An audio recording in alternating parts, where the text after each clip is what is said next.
Hi, this is Julie Lubinsky. I am the Associate Director of Digital for the Christopher and Dana Reeve Foundation. I'd like to welcome you all to this month's live chat with Nurse Linda. Linda is a leader and provider of rehabilitation nursing for 40 years.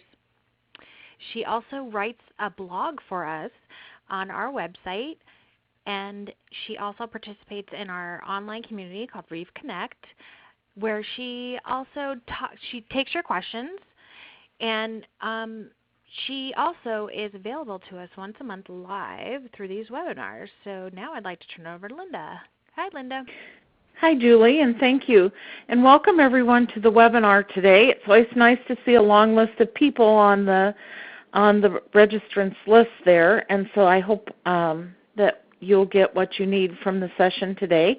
If you do have any questions, please feel free to type them in on the chat box. Sometimes people want to raise their hand, but I can't answer those. I can't connect with you, so just feel free to type them in on the chat box. This month I've been blogging about getting involved, and the reason for that is because so often I see people who are extremely involved in their lives, just out doing things and just really enjoying themselves. And then other times I see people who really don't come out of their house, don't talk to people. And so this was really for people who have a hard time making those connections. You know, it all goes back to your basic personality. It really doesn't have that much to do with your spinal cord injury. But if you're a very outgoing person, it seems like people have an easier time getting out and about, regardless of what challenges they may face. And if you're more like me, a very shy person, I would rather just stay inside and just kind of be off by myself sometimes. So it really comes down to a lot of that. Now, sometimes it's just really hard to get out after a spinal cord injury because you might have transportation issues, or just the physical act of getting your body up and out of the house can be a challenge. So hopefully that's what we're working on in the blog, is getting some ideas about how to be doing things a little bit easier. In the community, there are a lot of people that have spinal cord injury that are at all kinds of types of injuries and at all kinds of levels. And there are some people there that are being very, very successful. In fact, a lot of people, and they have a lot of good suggestions. And they're wonderfully nice. It's not like it's the kind of thing where people will say to you, oh, well, you need to get out and, you know, you better, or whatever. They just are talking about themselves and how they do it, and they are as equally as interested in getting ideas from you and what you're doing. So it's a real good idea to check out that community site on the Christopher and Dana Reeve Paralysis Foundation website, because it's just full of information.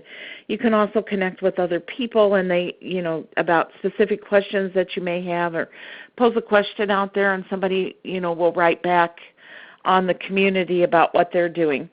So the blog this month has been about getting involved, and one of the things I wrote about was advocacy. And so people who have a desire to express their opinion on certain issues can become advocates very easily. Now, sometimes people think, oh, that sounds kind of overwhelming, you know, I might have to go places or do a lot of things.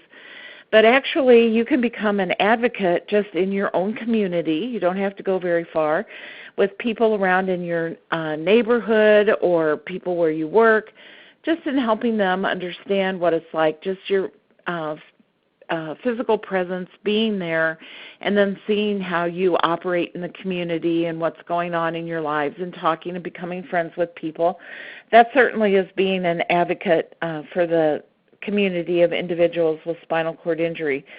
There are some real simple things that you can do. If you, again, on the Christopher and Dana Reeve Paralysis website, there is a place that you can sign up to get news alerts of what's going on in Congress, and they will send you a letter about what the issue is. You only have to go on your computer if you choose, and you can sign the letter. The computer will tell you who your House of Representative members are, and is and who your senators are. And so you can hit a button and the letter will automatically go to these people. It's a professionally written letter, so it's really nice, and it talks about the point. Now you think, well, gosh, why should I be sending the same letter as everybody else? Well, sometimes it's not the idea that you have written something special in your letter, but it's the idea that your congressperson has gotten 5,000 of these letters, so they start thinking, oh, this is important to people in my community. So if you are interested in whatever the topic is and you want to get your name on board with that topic, you can just click a button and the letters all automatically go to whomever you want, or if you don't want them to go to all of them, you can signify that as well. So those are real easy ways to get involved in advocacy. You might want to move forward, and you don't have to jump on this the very first day, but you might want to move forward with signing up for some committees or being on different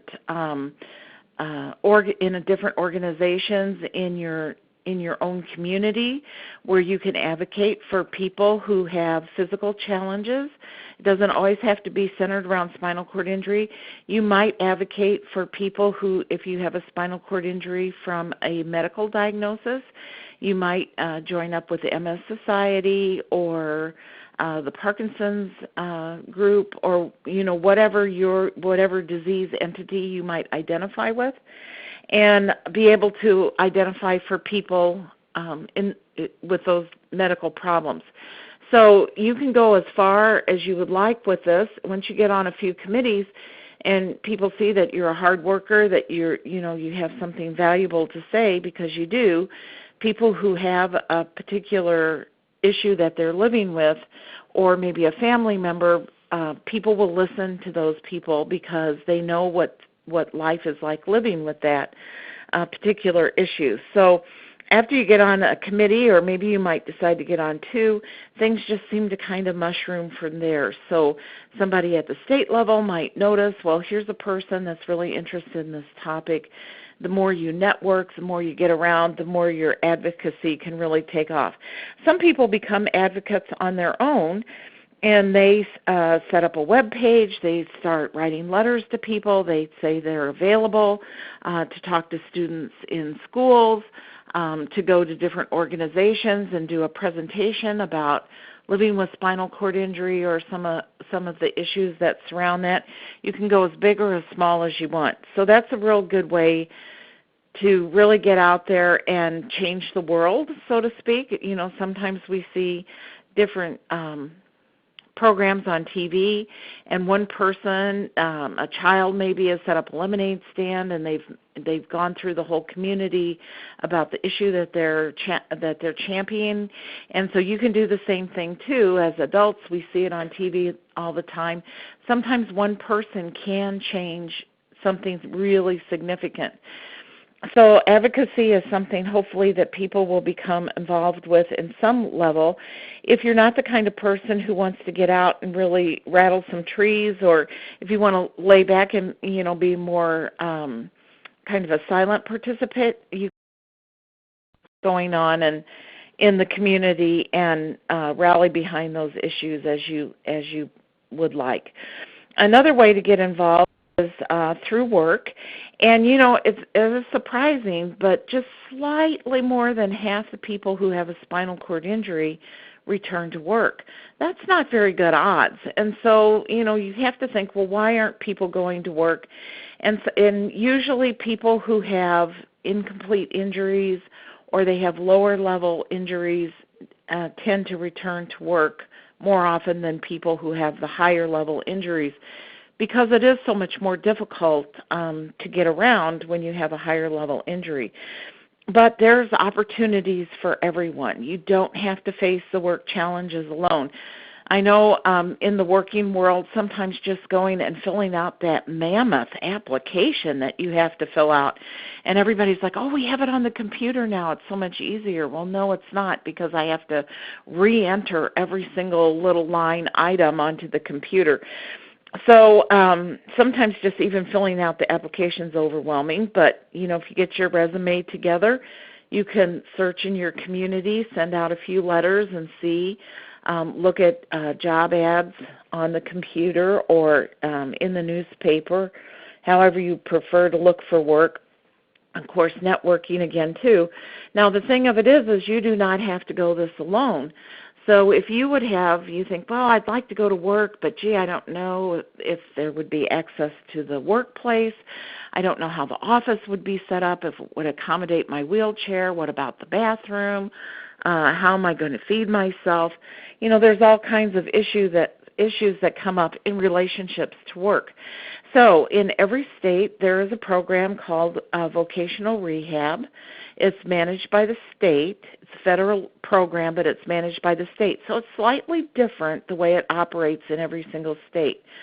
If you just go online or look in those blue pages of the telephone book, if you still have a telephone book, you can just look up vocational rehab in your particular state, and a number will come up, and you can call the number. You can contact them online and tell them about yourself and that you're interested in returning to work, and they will help you through all the hurdles of getting back to work. Now, these programs are very overburdened. There's just not enough staff to deal with everybody today. So sometimes you have to put your name on a waiting list. So if you are in a rehabilitation facility, get your name on the waiting list now, or get your name on the waiting list today, because sometimes it could take a year or two before you actually see some movement in this.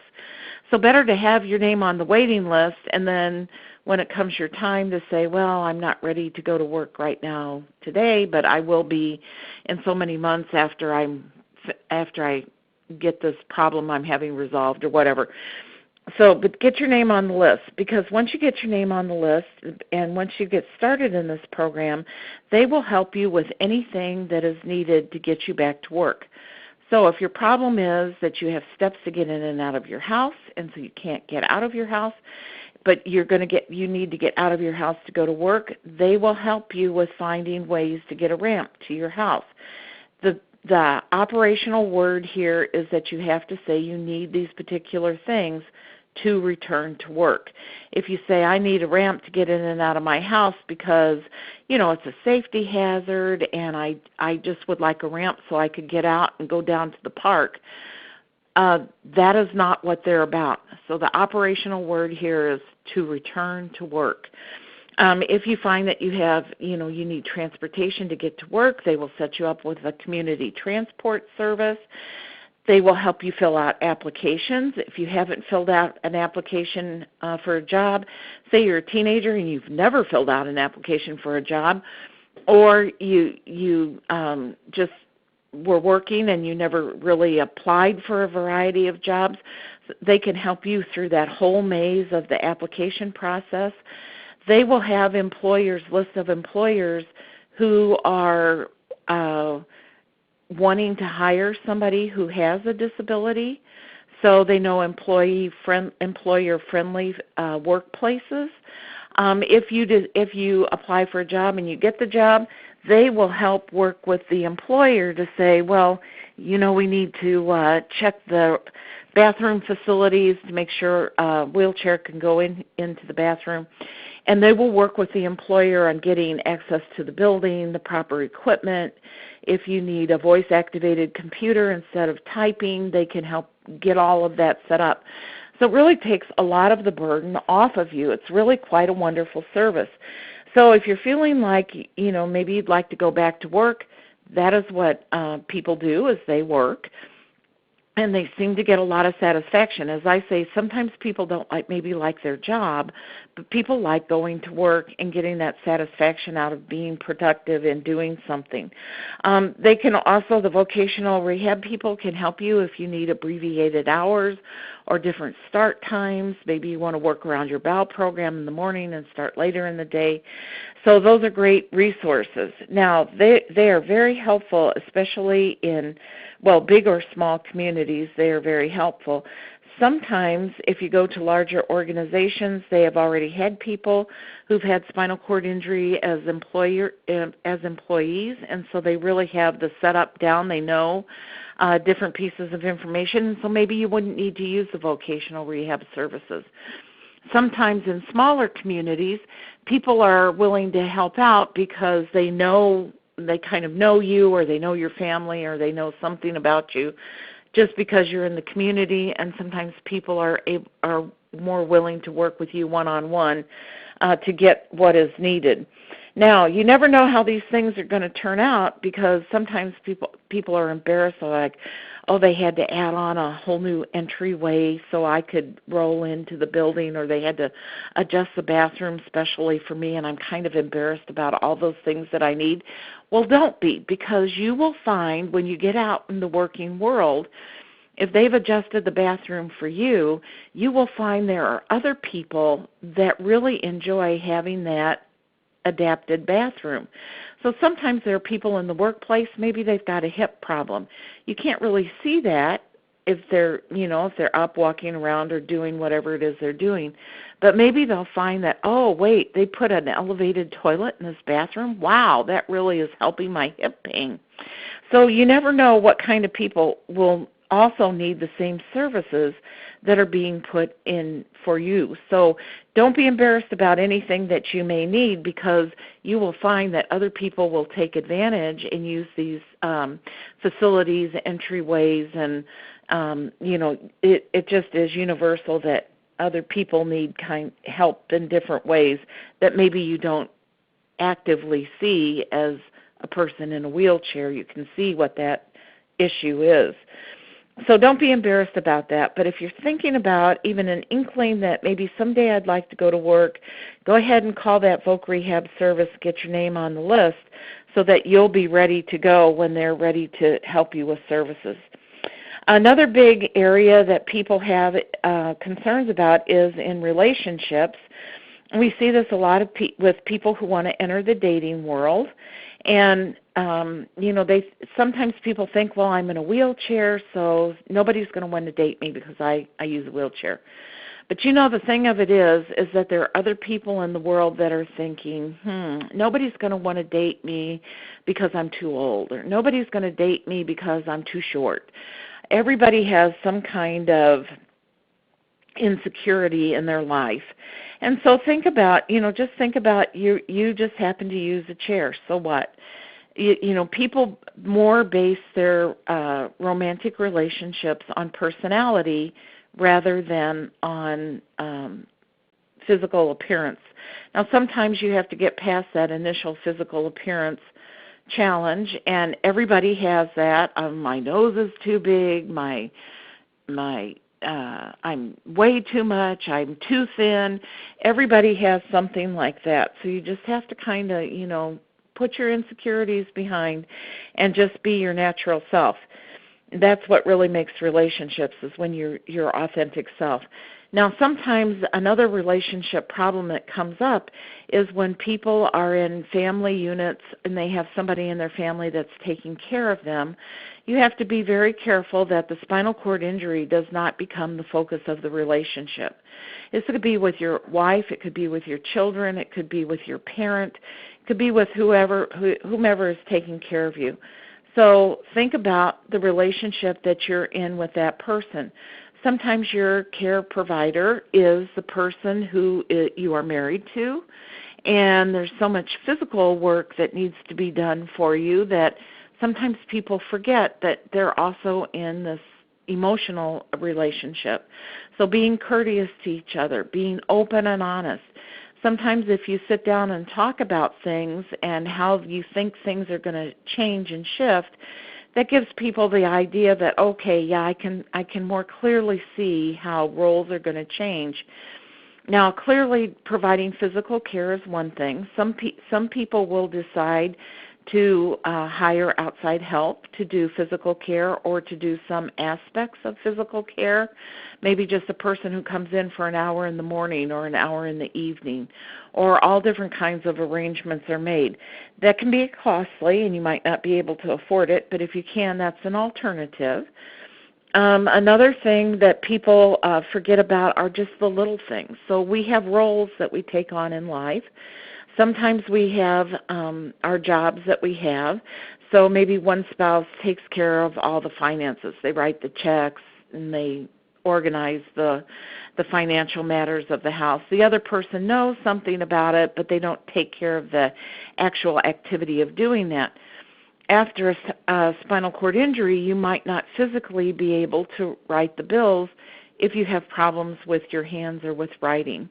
Sometimes people will continue with that job. Maybe they'll change to online banking, and they'll be able to take care of that role in that way.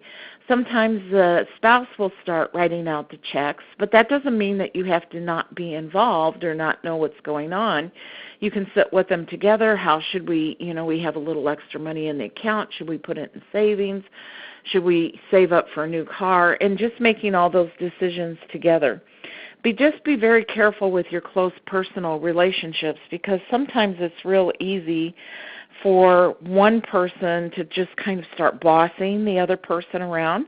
So it might be the person with a spinal cord injury who says, I need, and I want a glass of water. Well, wait a minute, I said that. Why isn't it right in front of me? And the other person's like, well, I'm taking the laundry out of the washing machine. Can you wait 30 seconds till I can go get the water? So, thinking about something and actually physically going to do it sometimes are different time spans. So you need to think about being courteous to each other. Sometimes the other way, it works the other way, and sometimes there's caregiver abuse of the person who requires the help. So if you feel like that you are being mistreated in some way, if you have a good relationship with your caregiver, you can say, I really feel like you're rushing me, or I wish that when I call for my nose to be wiped, it's because my nose is really running and I need it wiped right now. If you could help me with that. And then when people understand what the dilemma is and they understand your thinking, it makes it a little bit easier to kind of organize their care.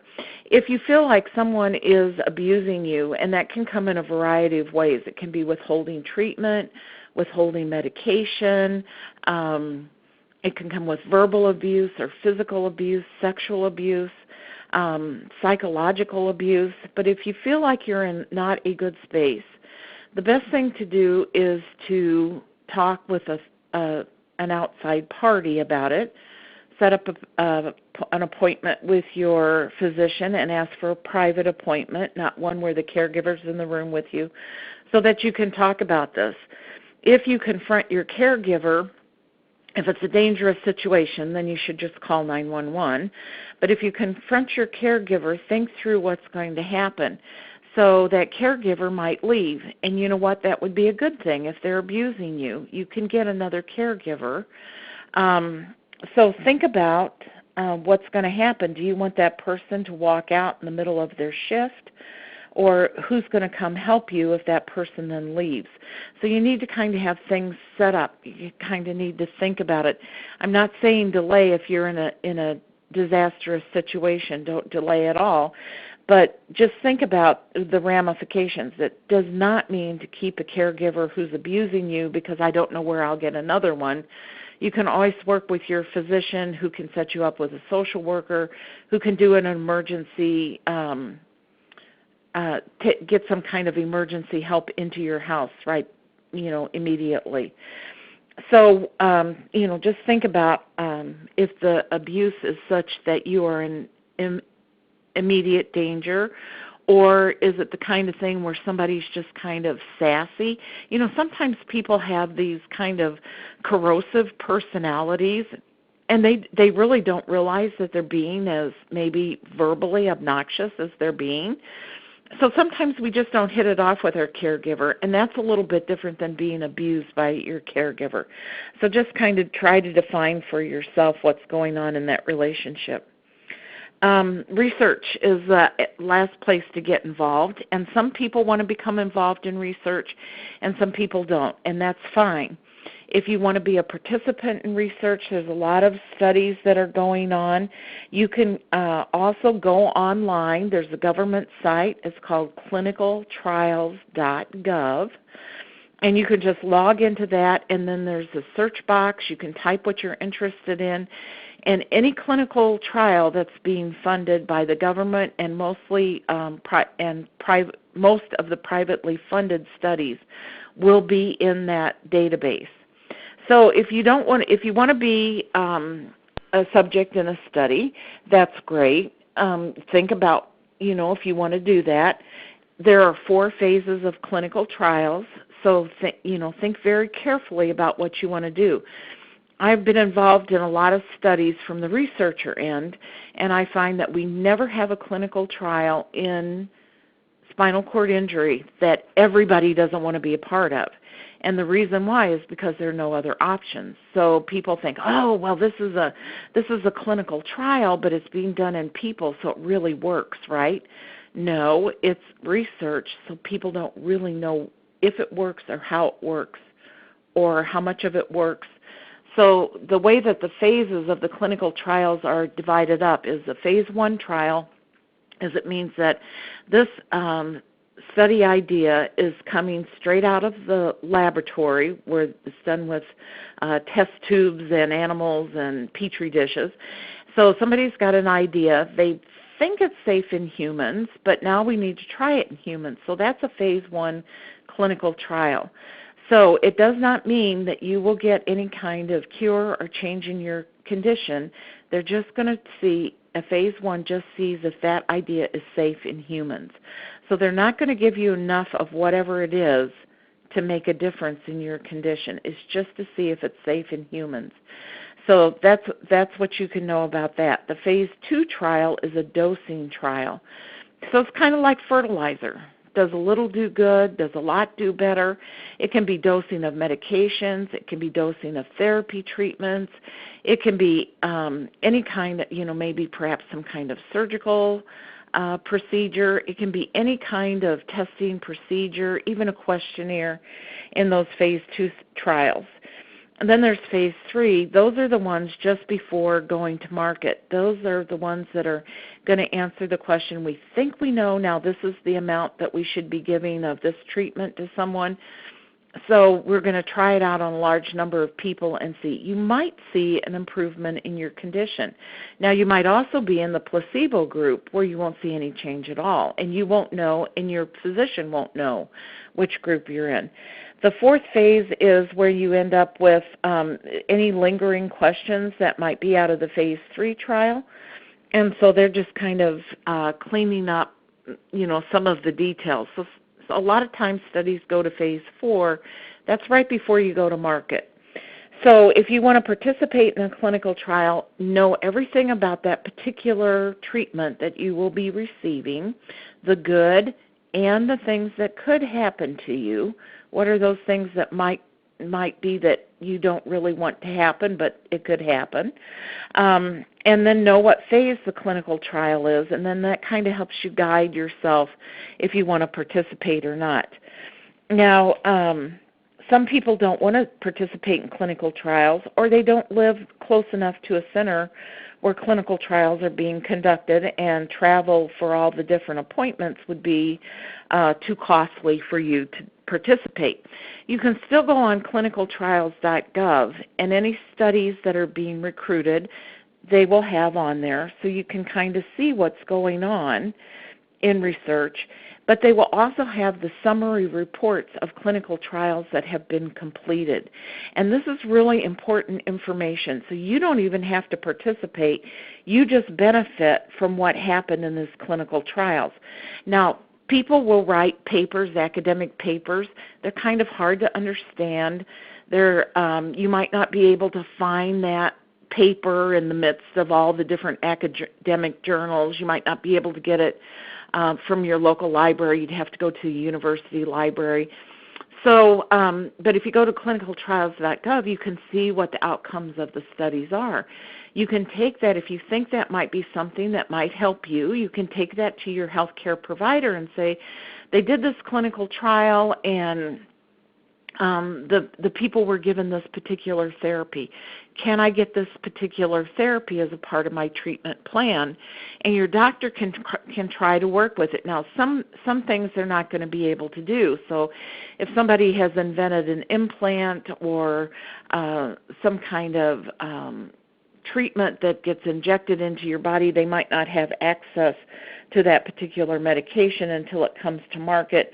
But at least you'll know that it's coming to market, and it's kind of neat because you can look at the criteria for participating in the clinical trial, even though it's closed, and find out what you need to do. So to be able to take this particular treatment when it comes to market.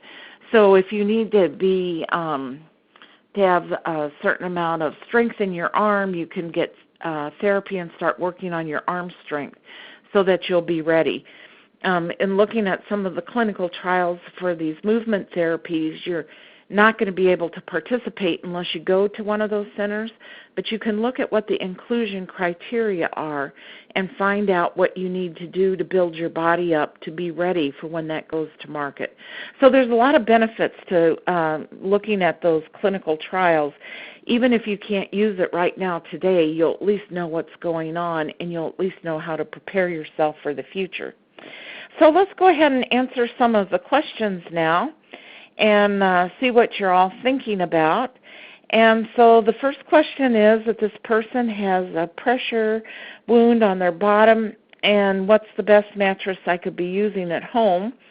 I'm staying out of the wheelchair and turning to relieve pressure. How long will it take for stage 4 to repair? Well, so the kind of mattress that you need is a pressure dispersing mattress. So one that's going to disperse the pressure off the bony prominence away from that wound so that pressure is not going to be on any bony prominence of your body. Now, if you have a pressure area, I notice that this person is staying out of their wheelchair and the pressure area is on their bottom, and that's really good. The only way to heal a pressure wound is to stay off of it, because if you stay off of it all day long, but you get up and go brush your teeth, so you get back in your chair to brush your teeth before you go to bed at night, you put pressure back on that wound when you're sitting on it, and you've just negated your whole day of staying off of it. So you absolutely have to stay off of it. So they're turning side to side. I hope they're not turning onto the area where the pressure wound is, because even laying in bed can add more pressure on that. So the best mattress is one that takes the pressure away from bony prominences of your body, but staying off the area where the pressure area actually is. So there's a variety of mattresses that fit that criteria. You'll need to look for one that's the best one individually for you. So some people are heavier and they require more heavy-duty mattress. Some people are thinner, and it's not that they require less mattress, but they might have a different mechanic to the mattress. So the amount of air pressure that's in the mattress or the amount of foam pressure. So if you can connect with your healthcare professional and get some pressure mapping to see where your pressure areas are and what kind of mattress will relieve that, then you'll know what works for your body. So they're kind of a little bit different for everybody, but getting that pressure dispersing mattress, one that takes the pressure away, that makes the pressure even along your body. So even if you see on commercials on TV, you'll see mattresses that are being advertised, and they'll show some mattresses, and they'll show that the spine will slope because the mattress is not supportive enough, or they'll show that there's, of course, more weight around your hips, because guess what, there is around everybody's hips, or up on your shoulders there'll be more pressure.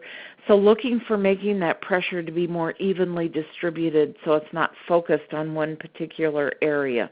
The heels are another area that collect a lot of pressure. And when you're thinking about the mattresses, also think about what kind of pillow that you're going to have, because, again, you want one that's not so high that your neck is cranked to the side that makes the spine in your neck crooked, and then also one that's supportive enough for your head, but also disperses the pressure, because you can get pressure injury along the outer rim of your ear from laying on your ear.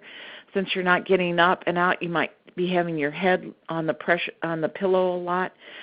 So you can get special pillows. You can get a pressure injury right on the back of your head, sometimes if you're laying on your back too much. So not only look at the mattress, but look at what you need for your head as well. And how long will it take for a stage 4 to repair? That depends on your general health, your stage of nutrition, if you eat healthily, if you don't smoke. Smoking robs the body of oxygen that circulates to help heal that wound. So smoking will take away that oxygen. The nicotine binds to the cell, and so oxygen then cannot. So you need to make sure that you're not smoking, and eating correctly so the nutrients are there. Sometimes people will up their protein. You might want to talk to your healthcare professional to see if it's safe for you to up your protein in your diet, to take advantage of the healing properties. And then also a stage 4 would have some kind of treatment that's being applied to that. So if you have a wound vac, or if you're using dressing changes, to be sure and that you're doing those under the cleanest conditions possible to keep infection from being in there. If there's infection in there, it will take longer. So how long does it take? That's really variable on, with a lot of factors. Stage 4 is pretty deep. That's down to the bone, and so it has to heal from the lowest part of the wound up. You don't want the skin to heal over the top, or you get a pus pocket in there that just festers in there. So with a stage 4 wound, you might want to ask your healthcare professional if you can be referred to a wound specialist so that you can get the right treatment. Now, it could be that it's healing just fine with the treatment that your physician has prescribed, and so if it's healing and doing well, then you want to stick with that, that's fine. But you also, at this stage of wound, have the opportunity to get a wound specialist to look at the wound and to look and see what kind of treatments might be good to help heal that up quicker. So it sounds like you're really doing what you need to be doing, so keep doing it, and hopefully you can get a wound specialist to look at that and get that wound moving along. It will take quite a while.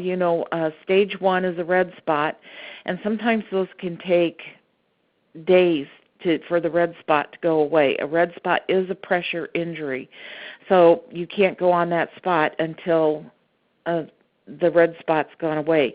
Wounds are kind of like icebergs. You see a red spot on the top of the skin, but there'll be a lot more damage down underneath the skin that you cannot see. Stage 2 is when the wound is open. Stage 3 is it's gone through the first thickness of the skin, and stage 4 is way down in there. And then there's also what they call an unstageable, which is a crust that forms like a big scab over the wound, and so you can't see what's going on in there. But you leave that crust on there because when you open it, then you have a greater chance of infection in there. So those pressure wounds really are quite disastrous. So you want to get on top of those right away. And so you're doing that. You're doing what you need to be doing and checking into things, and so that's great. Next question, is there anything you can do to prevent your feet from swelling other than propping them up or wearing compression hose? And those are the treatments. So this person is on top of it also.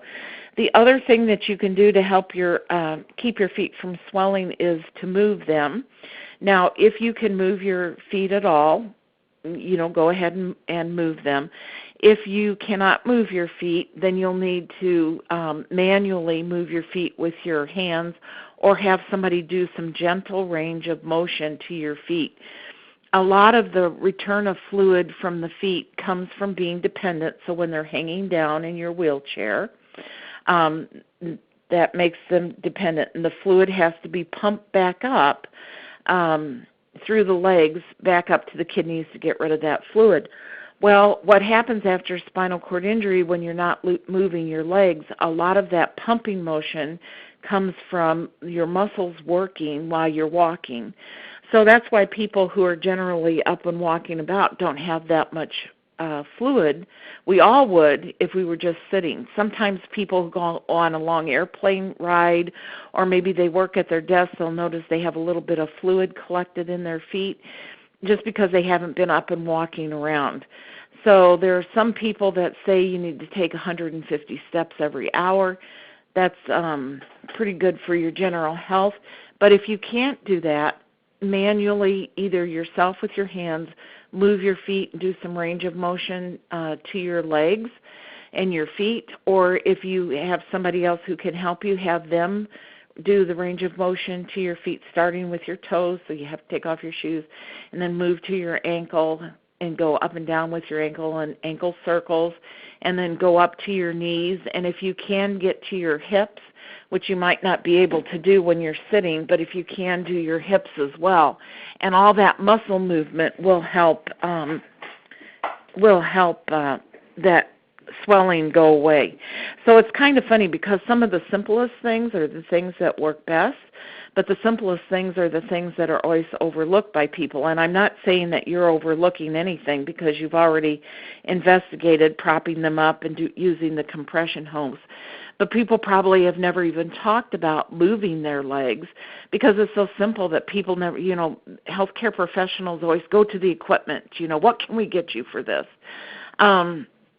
If it's just swelling in the feet and the legs, you probably do not want to start on any kind of diuretic, which will help pull the fluid out, but that's pretty severe.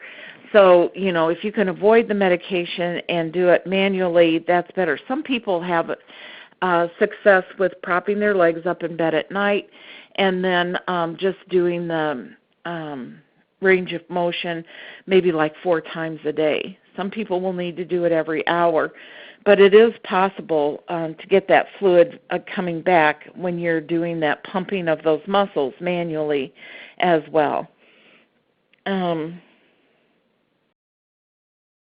So I guess that's where we're going to go with that one.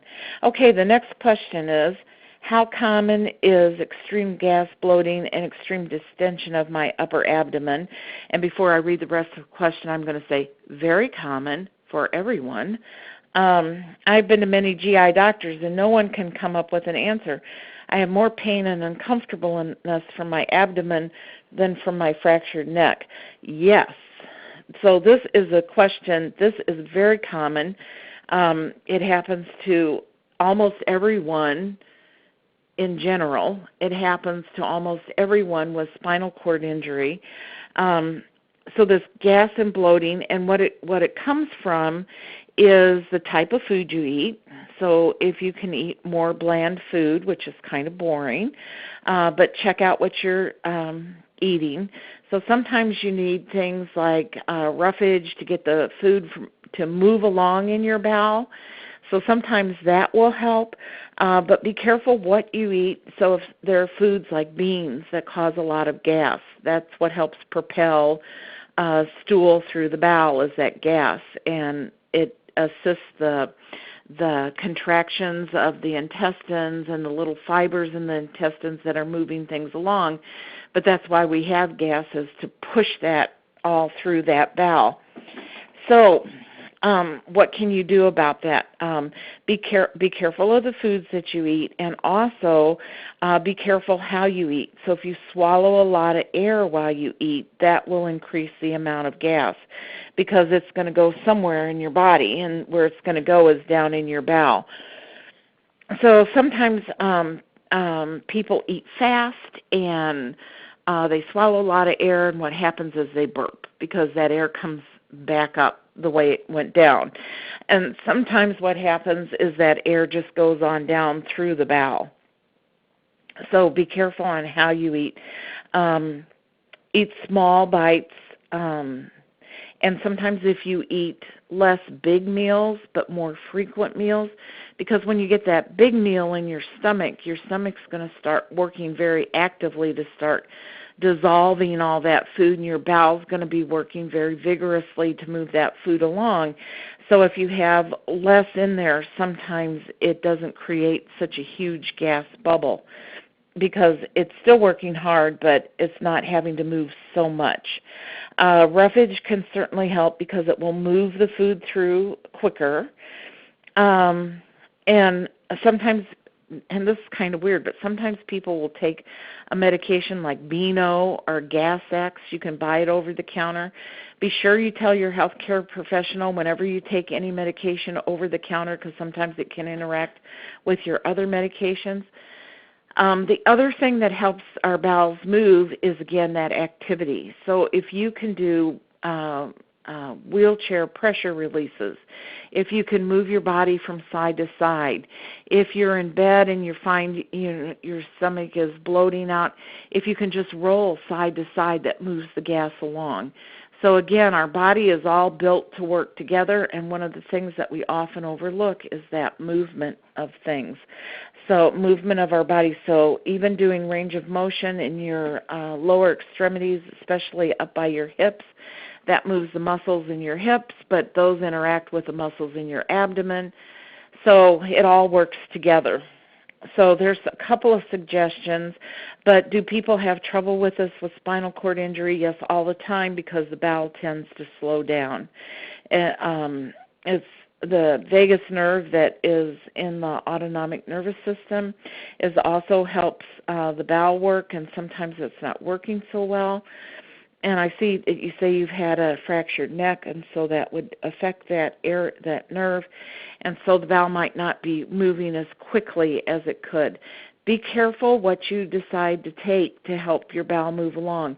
If you take fiber, is in the capsules or powder, or they come in cookies as well, you might want to take those in smaller doses. That will help put the fiber in your bowel to move it along, but not so much that it causes further bloating. So instead of taking one dose in the morning, take a half a dose in the morning and then one later in the afternoon to kind of help move that along. And there again, you do want to talk about what you're taking with your healthcare professional. What you do not want to do is take any kind of laxative. That stimulates the bowel, and it gets overworking almost. So it leaves most people with spinal cord injury incontinent because it moves so fast, and the stool will remain very liquidy. So people are usually incontinent if they take any kind of laxatives. So avoid those. We never recommend those. But any kind of anti-bloating medication, again, like the Gas-X or the Beano, seems to help. And if you can get your body moving in some way, that certainly will help. And it doesn't have to be a lot. Even moving side to side or doing your wheelchair push-ups, or if you have a power chair that will tilt you back, or that any kind of movement to your body will help kind of move that gas along. Okay, next question. My son is a new paraplegic as of May 25th, and he's got a lot of injury here, T6, T5, and T4. So he's been experiencing some autonomic dysreflexia. Will this be forever or possibly subside over time? Well, could be forever and could be subside. So the autonomic system is, kind of a strange actor. It acts automatically, so there's no control over what's happening. But something is triggering the autonomic dysreflexic symptoms. Autonomic dysreflexia generally has some kind of trigger. So if you can isolate what that trigger is. Now, it could be, most often, it's a clogged or kink catheter, or it's bowel in the stool or in the rectum. But it can also be things like spasms, which at that level of injury could be having spasms that you may see or may not see. Pain is another thing. sometimes people become so sensitive to the autonomic dysreflexia that even just sitting in a wind current, like if you sit next to the air conditioner and that wind is blowing on you, sometimes it disturbs those fine hairs on your arms, and that will set it off. So it's just kind of crazy. Wearing too tight of pants. You say your son, I don't know how old he is, but some of the younger kids, they want to wear those skinny jeans all the time, or they want to wear their jeans, and when they're sitting in their chair, it kind of bunches up and gets too tight in the crotch area. And that can certainly set off AD. Having an improperly pair of shoes, or your shoes being tied too tight. Another very common factor that sets off AD is poor toenail care. So an ingrown toenail, or not having your toenails clipped. All these things, it just can be just anything. We're having a lot of problems with people using technology and setting off their AD because of the power surges in the computer that your eyes don't see, but your brain does. So if they're using a lot of technology, and people use a lot of technology today, those can set them off. Now, the good news. The good news is that if the dysreflexia is severe and if it's recurring, you can get medication to take for that. So talk to your spinal cord injury specialist about medication if it is a chronic condition. If it's happening very often and it's very severe, be sure and talk to them about taking medication for it.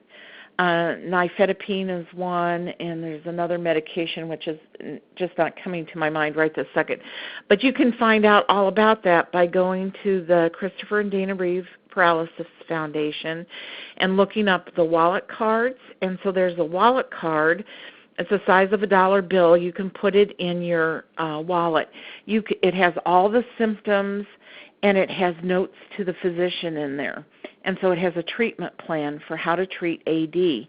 It also has the articles where the treatment plans are listed in the scientific literature.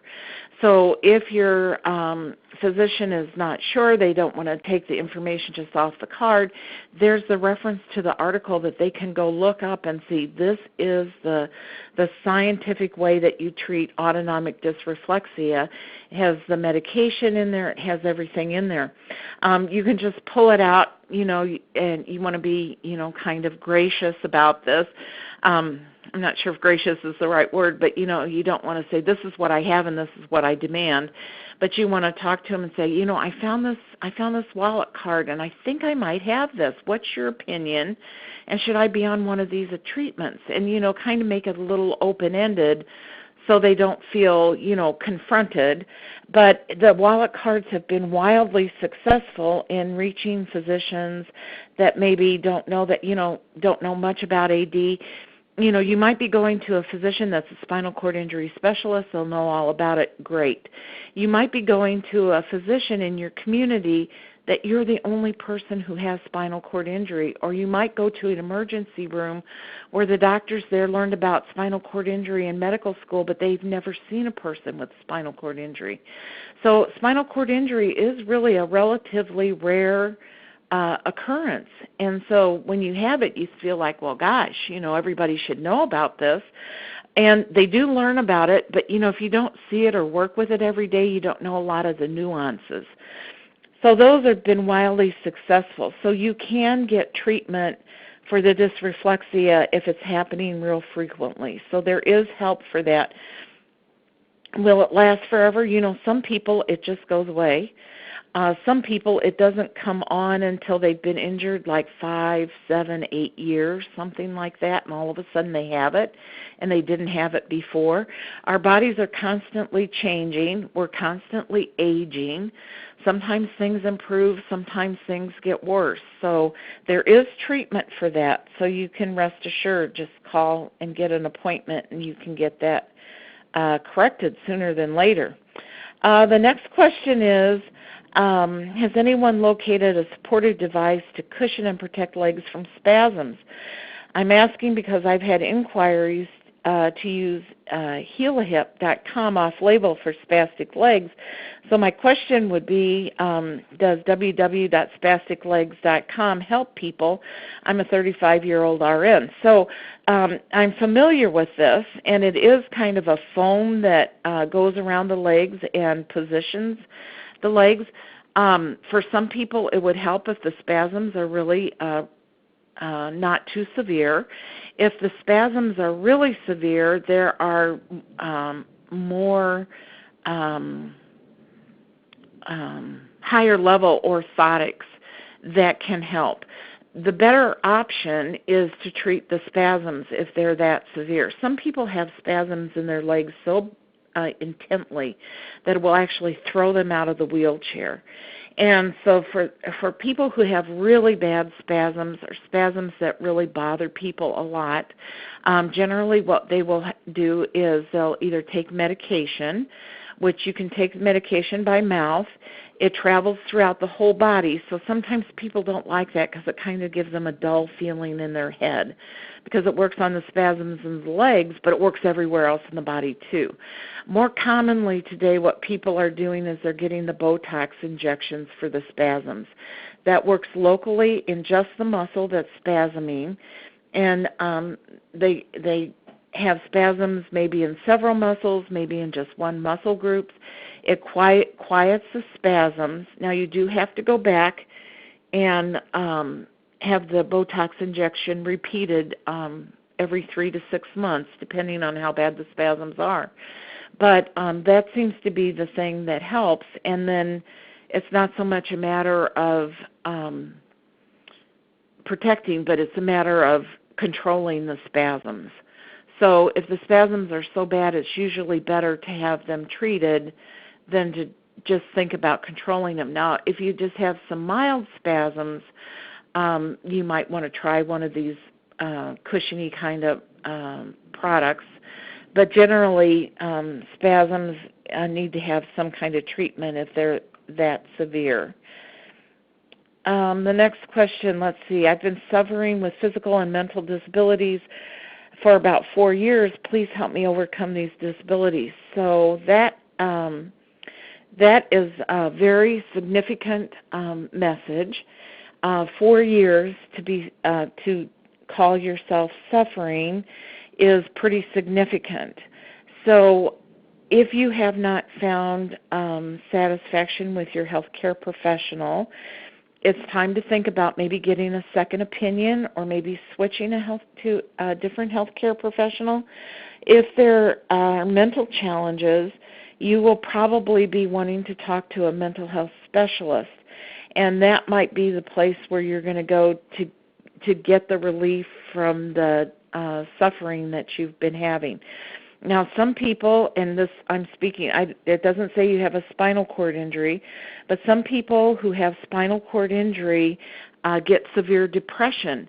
And depression, they're finding out, we used to say it's a chemical imbalance in the brain. It's not anything that's happening because just because you're not able to deal with the challenges of your disability. There's actually chemical changes that happen in the brain, and now they're defining that they're getting more definitive about what these are and how these are happening. So there's a lot of work going in on this.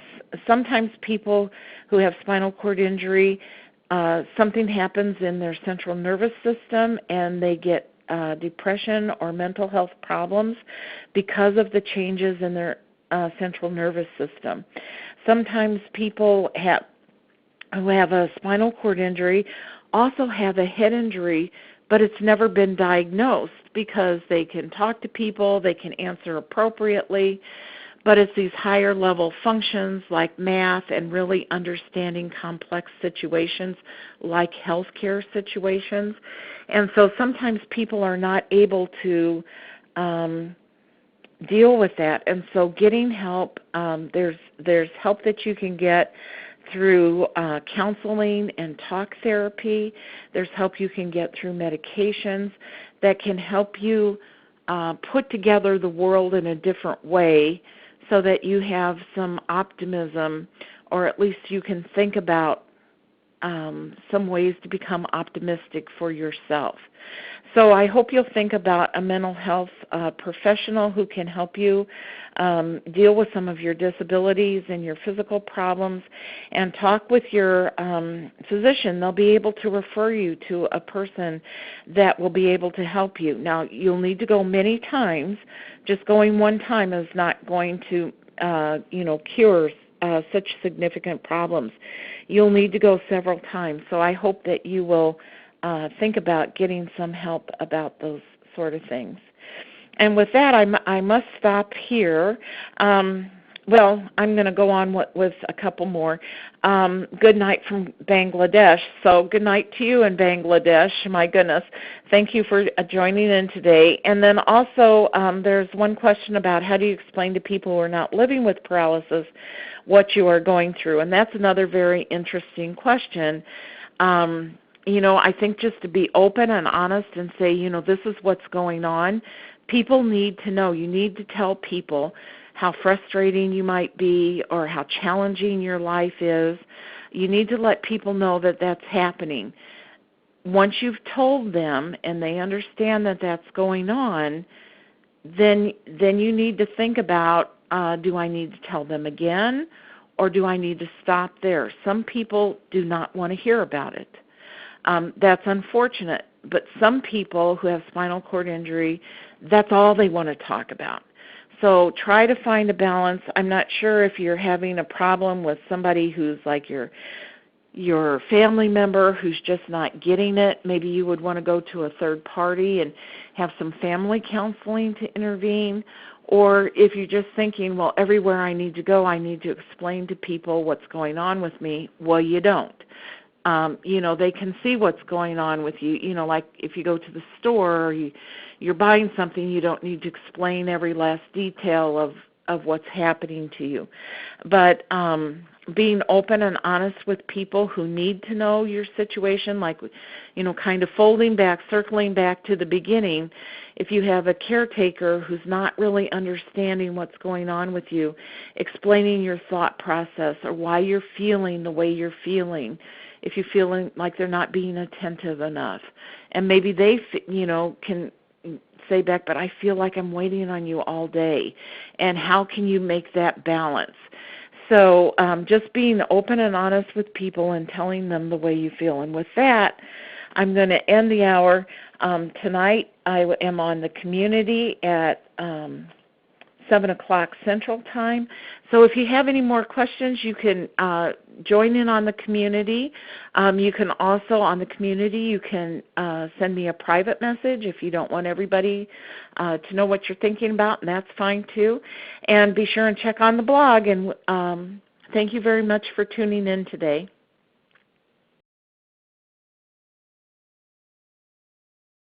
And with that, I'll turn it back to Julie. Yes, thank you everyone for joining in today. And this presentation is being recorded, and I will have it up on our new YouTube channel by the end of the week, and you'll receive an email for those who registered where to find it. Thanks a lot. Have a great day. Thank you. And that does conclude today's conference. We'd like to thank everyone for their participation. You may now disconnect.